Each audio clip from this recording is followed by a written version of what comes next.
Hello, my name is Gwen and I'm 50 years old. As a parent, the only thing you want for your child is for them to grow up to be good and successful human beings. That's what I wanted for my son too, but I found out in the most horrific way that my son was a monster.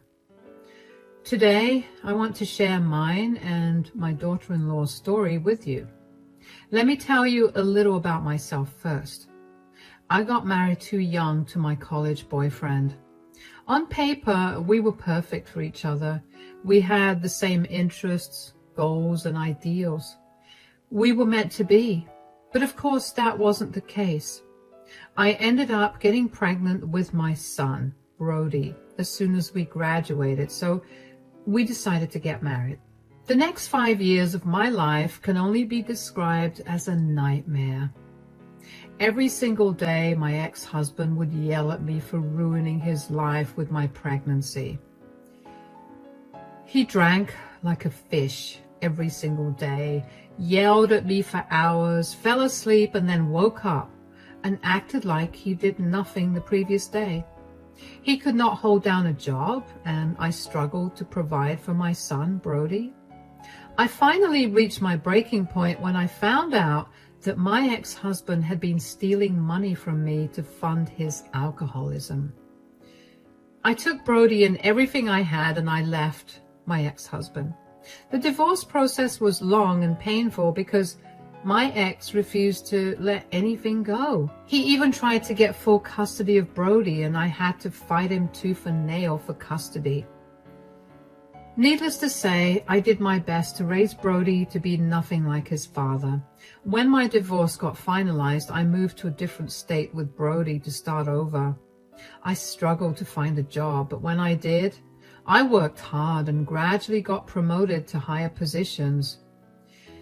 Brody and I were very close because we were all we had, so it was no surprise that Brody chose to go to college near home. At college, Brody met my daughter-in-law, Chelsea. They were really cute together, and they seemed head over heels in love with each other. Chelsea was a very sweet girl, and I got along really well with her. She lived in the college dorms because she came from a different state. But every once in a while, she would stay with Brody and me for a few days. When Brody had classes, but Chelsea didn't, the two of us would go out for movies or to grab a coffee, and we'd talk for hours about nothing and everything. She became an important fixture in both Brody's and my life. So I was beyond happy when the two of them told me that they were getting married 3 years after they graduated. By that time, Brody and Chelsea had long moved out. Brody was the only one who was working, and he provided for both of them. At first, I was really concerned that Chelsea wasn't earning, and I even offered to find her a job, but Brody always adamantly turned me down. He would tell me that Chelsea did not want to work and felt bad turning me down, which was why he was doing it for her. I tried to talk to her about it when Brody was not around, but she'd always shut down and brush me off, so eventually I gave up and just let them be. I could only do so much without being intrusive.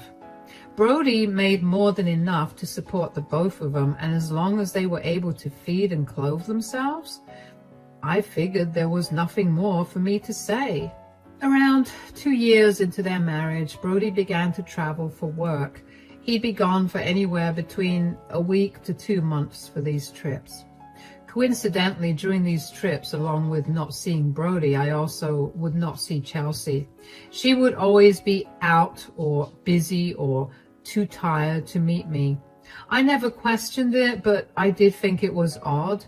Thinking back, I wish I looked into it a little more so I could have stopped Chelsea's suffering sooner, but it really did not seem too fishy to me at that time. I was also busy at work, and I just figured that Chelsea was enjoying her alone time at home. Anyway, one time, Brody had to go to another state for a month because he had some important clients to meet or something. And I decided to pay Chelsea a surprise visit. It had been a little over 3 weeks since Brody left for his trip. But I was free that day and I wanted to spend some time with her. When she opened the door, I was shocked to see her looking so different. She looked malnourished and like she was sick. I tried to act normal so she would at least let me in the house and then brought it up with her. "Oh, hello, Gwen. Is something wrong? I hope everything's all right." "Yeah, everything's fine. I just thought I'd swing by to spend some time with you because Brody's away. I thought that you'd be alone at home, so you'd appreciate some company." "Thank you. That's really nice of you. Come in. I don't mean to sound rude or offensive, but are you okay?" "Yeah, of course. Why wouldn't I be okay?" "You look really frail and sick. Is everything okay?" "I'm fine." "Should we go to the doctor to make sure you're fine? Because trust me, you really don't look like you are." "Gwen, I really appreciate your concern, but I promise you I'm fine. There's no need to go to the doctor." "But I just haven't eaten in 3 days. That's why I look like this." "What? Why?" "Well, it's the end of the month, so of course this was going to happen. I tried to ration out my allowance, but I couldn't." "What are you talking about? Allowance?" "Yeah, when Brody left, he set me a monthly allowance." "That's insane. What is your allowance?" $100 a month." "What? That's not a livable allowance. Was Brody out of his mind?" "I don't know, but this is what it's usually like whenever he leaves me for extended periods of time." "Is there a reason for this? Any financial issues that I don't know of?" "We're actually doing great. I don't have a history of overspending at all or spending in secret. Brody's very paranoid about money, so he doesn't let me touch any of the money he earns. I don't know why he sets an allowance for me, but I stopped fighting him on it a long time ago. Usually he gives me just enough allowance, so I don't know why this time. Sweetie, this is not normal at all. $100 is not even enough for the week in this economy. Did he not let you at least stock up the pantry and the fridge with essentials?" "No, he usually does the grocery shopping because he doesn't trust me with money." "What? Okay, you know what? We're going to get you some food and then go grocery shopping so you have enough for the next few days, right now." "I don't have any money. I really don't want you to spend any money on me. Brody would not be happy." "Who cares about what he thinks? You look like you're about to faint any second. Let's go." I tried my best to not show Chelsea that I was angry, but on the inside, I was seething. How in the world could Brody give Chelsea such a small allowance? On the way to the restaurant, I asked Chelsea if she tried contacting Brody to ask for more money, and she told me she did, but Brody always blocked her number when he traveled so she wouldn't bother him. I was flabbergasted. Did Brody not care about her at all? $100 barely covered vegetables and some meat, and that would never last past a week. When we got to the restaurant, Chelsea was hesitant to order food at first, but I insisted. And when her food arrived, she ate like a madman. It's only made me feel angrier at Brody. I had raised him to be kind-hearted, and I couldn't help but feel like a failure for not raising him well enough. I couldn't help but wonder when he had suddenly turned into this monster of a man. It stung even more that I praised him so much when in reality he was a horrible person. And even though Chelsea and I were close, I had never been a safe space for her to vent about Brody. I made up my mind at that point to help Chelsea get out of her relationship with Brody and make Brody suffer. I had done enough damage, and the only way to redeem myself was to make sure that Chelsea was taken care of, and Brody regretted everything he'd done to her. When Chelsea was done eating, she looked at me and sheepishly apologized. "I'm so sorry I ate like an animal. I just haven't eaten in a while." "Please, honey, You have nothing to apologize for. The only person who should be apologizing is my idiotic son. Good luck getting an apology out of him. Brody doesn't think he could ever be wrong. Since when has this been going on? Brody has always been the sweetest, kindest person. Since when has he become a monster? I don't know about the sweetest or the kindest, but Brody has been like this for a long time, even from before we were married. Really? Wait, why did you get married to him if you knew that this was how he was? I love him. I don't know. I sort of hoped that he'd change. I thought he was just being immature, but I guess that was not the case. When did he start controlling the finances? And does he have anything to do with you not working? Oh yeah, he forced me to quit my job. He told me that I had no reason to work and threatened to leave me if I continued to work. I didn't want that to happen, so I did what he asked me to do. Oh, sweetie. And he's very possessive of his money. He won't spend more than he wants to on me, but he'll spend hundreds of dollars on his video games. Have you talked to him about this? Of course, but every single time he's told me that I could spend money on whatever I wanted if I earned money. But he won't let me work, so I just had to deal with his unfair treatment of me. I can't understand why he's being this way, but even more than that, I can't believe you stuck with him for so long. Well, I haven't worked since I graduated college, and now I don't think I'll ever be able to get a job if I leave Brody. I'll have no way to get an apartment or money to go back to my family. I'm literally stuck with him. If you had the chance to leave him, as in every one of your worries would not exist because you had the resources, would you leave Brody? Absolutely. I'm tired of living like this. I have no friends because I have no money to go out. Brody only buys the most essential food ingredients for a month for me to cook my meals, while he eats out every day. I can't buy myself anything without begging him for the money for it. The other day, I asked him if I could buy some new undergarments, and he fought me on it for an entire hour before giving me the exact amount of money the undergarments cost. I can't believe this has been going on for so long. Why didn't you tell me anything? I was scared of what Brody would do if he found out that I told you. And you always speak so highly of Brody that I thought that you wouldn't believe me. I'm so sorry that I made you feel that way. If it makes you feel any better, I would have believed you completely if you'd come to me before. Now that I know, I'm going to help you out. What do you mean? I have a lawyer friend. He specializes in divorces. He's the one who helped me divorce my pathetic husband. We'll get you away from Brody. You don't have to worry about a place to stay because I'll get you all set up. Really? You would do that for me? But why? Because, honey, you're a wonderful girl. You deserve so much better than my disgusting son. Consider this an apology from my side for you having to deal with him. You may not be related to me by blood, but you're still my daughter, and I will make sure that you live a better life than you're living right now. Thank you so much. I don't know how else to thank you. Just get out of this relationship and live a happier life. I promise I will. I was shocked to hear about how controlling Brody had been, and even more shocked to find out that this had been the case since the start of his relationship with Chelsea.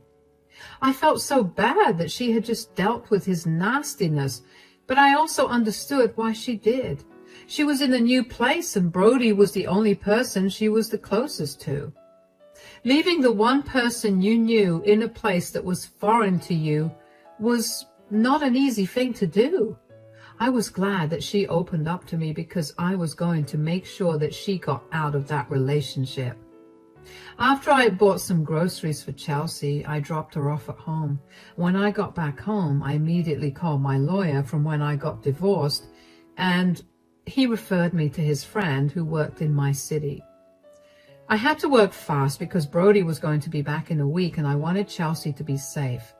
I contacted the lawyer that was referred to me. His name is Harris, and we set up a meeting for the next day. I informed Chelsea about it and assured her once again that I would help her out after she divorced Brody. There was no way that I wasn't going to help her out.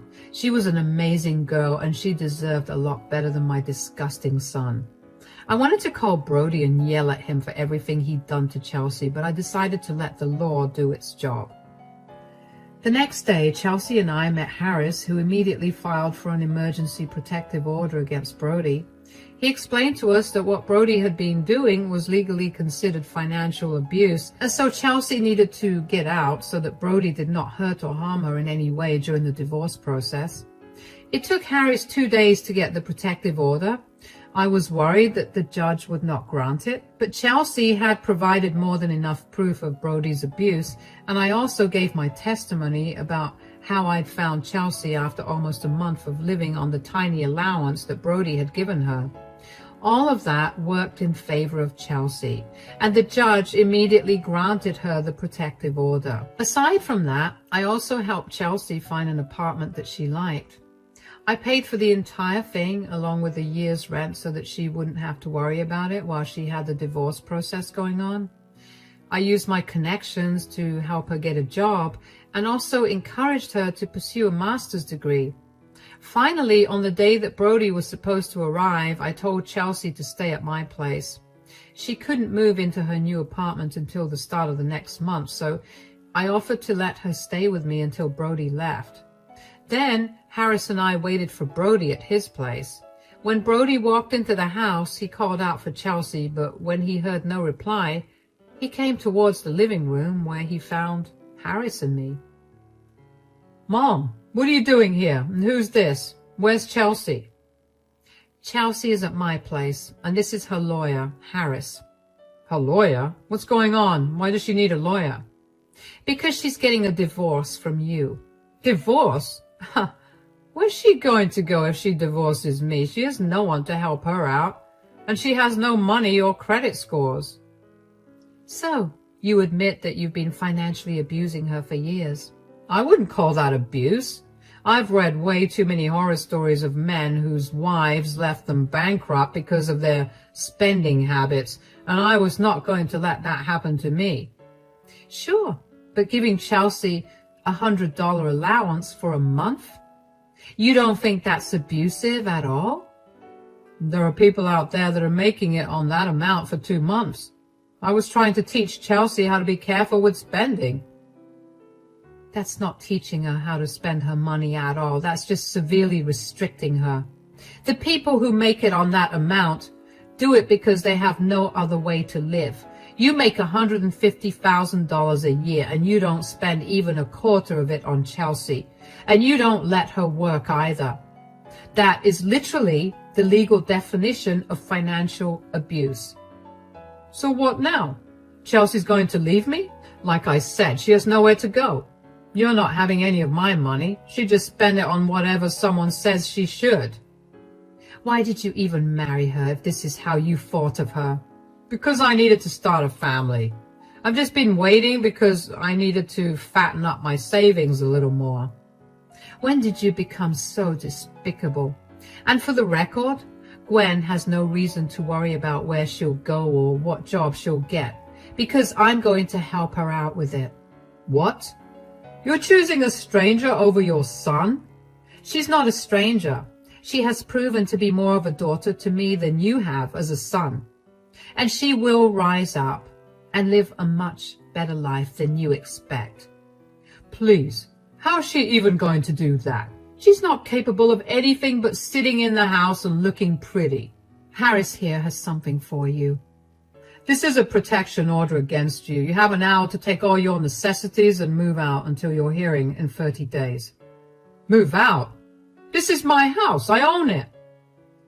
"Miss Simmons has shown enough proof of your financial abuse against her, and the judge has approved of a temporary protective order. As such, you will have to leave the house until you are given a date to appear in court within the next 30 days so that the judge can decide if the protective order should be permanent. Whatever issue you may have regarding this, you can take it up in court. Here are the documents stating that. You are not allowed near Miss Simmons until 100 yards. and you are not allowed to contact her in any way. If you wish to speak to her, you can contact me. These are also the divorce papers. Sign them within 30 days or the divorce will be finalized when Miss Simmons goes to court for it. Mom, how could you do this to me? I'm your son. How could you put your son through this? The real question is, how could you treat Chelsea like that and feel no remorse? Consider this a lesson for you. I'm just teaching you how to be a decent human being. Now grab your things and leave. Don't even try to contact me or ask me for help, because I'm not doing any of that. Brody stared at me dumbfounded, but I told him to hurry and pack his stuff up. Harris and I waited for an hour till Brody was done packing and left only after we saw Brody drive away.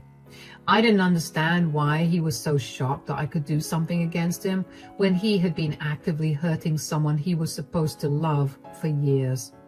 I was glad that Brody was going to face at least some consequences, but I was worried about whether Chelsea's protective order would be repealed. Brody did try to contest the order, but the judge dismissed it and granted Chelsea a permanent protective order. Brody tried to get me to talk to Chelsea on his behalf many times, but I told him that I would not be doing that.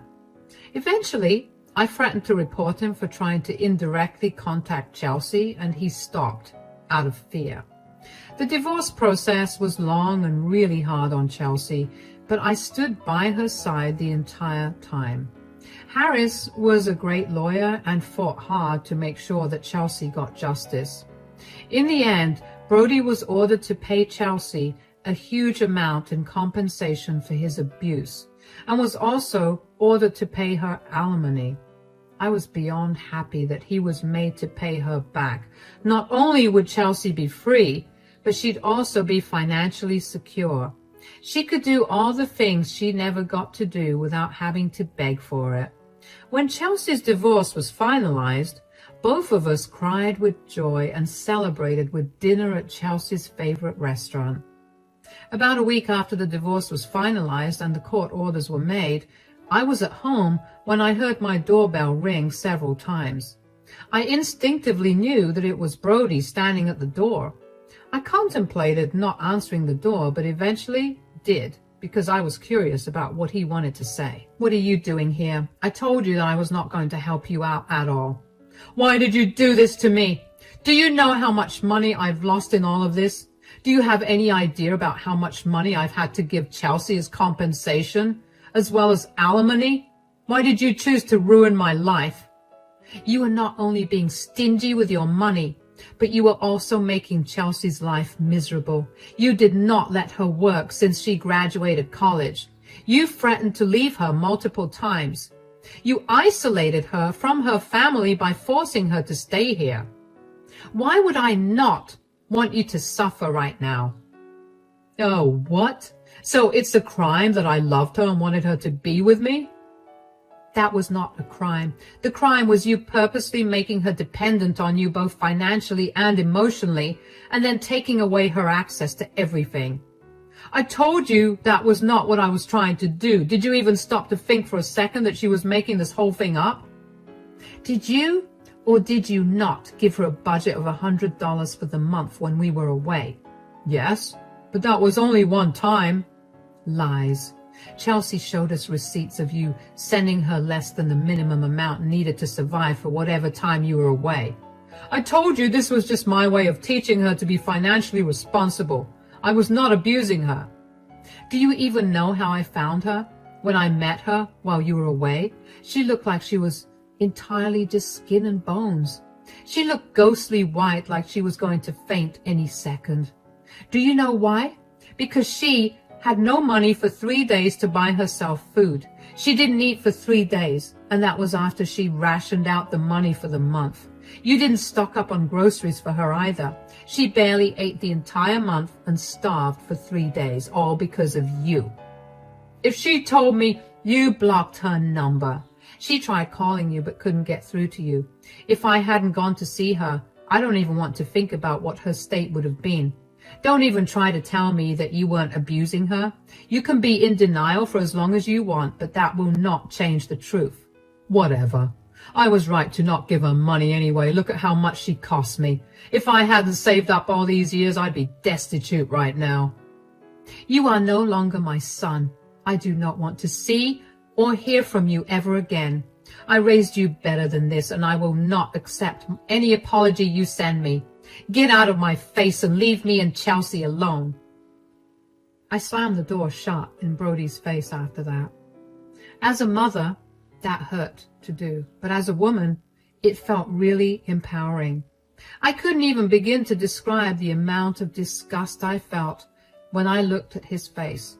I couldn't believe that the son I raised turned into an abusive monster.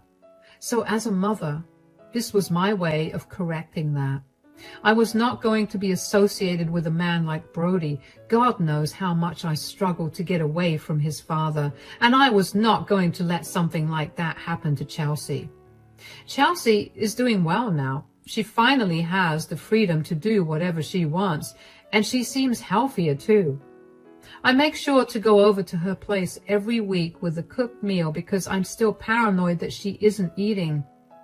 Chelsea did struggle a lot initially when she left Brody, and I was worried that she was still struggling, but she wasn't showing me. Thankfully, that isn't the case. She's thriving at her new job, and she's even made new friends. Every week when I see her, she's glowing with happiness, and it makes my heart swell to see her that way. We've become a lot closer now, and she really has become like a daughter to me. She'll finally be traveling to see her family and friends from her hometown this weekend, and she'll be starting her master's degree this fall. I'm happy that she's getting back on her feet. As for Brody, I've been getting updates on him through some relatives. Brody spiraled after Chelsea left. He didn't know what to do with himself since she wasn't there for him to unload his frustrations on. He began to take his frustrations out on his co-workers. He became snappy and rude, which led to a lot of complaints to HR about him, and he got fired from his job. I know he lost his job because he tried to get his alimony payments to Chelsea terminated, or at the very least reduced, but the court denied it because he was capable of finding a job of the same capacity. Brody won't stop complaining to everyone he meets about how his ex-wife and mother were horrible people, and that they ruined his life, and kept degrading us because we were women. A lot of our relatives have distanced themselves from him because they did not feel comfortable listening to him speak so disgustingly of me. When I had been in the right to help Chelsea get away from him, Brody is now completely alone and with no job. Given today's job scene, it'll be a while till he gets another job, but knowing that Chelsea will still be getting money out of him makes me incredibly happy. Today is the 1-year anniversary of Chelsea finally leaving Brody, so I thought I'd share this story with you. It's been hard for me to accept the fact that I have no son anymore, but knowing that I did the right thing, not only for me, but also for Chelsea, makes me feel a lot better about that. I just hope that Brody takes some time to self-reflect and learn from this, but I highly doubt that will happen. Whether Brody changes or not, it wouldn't matter to me. I'm happy with myself, and I found a daughter through this whole thing, and nothing matters anymore. Thanks for listening to my story.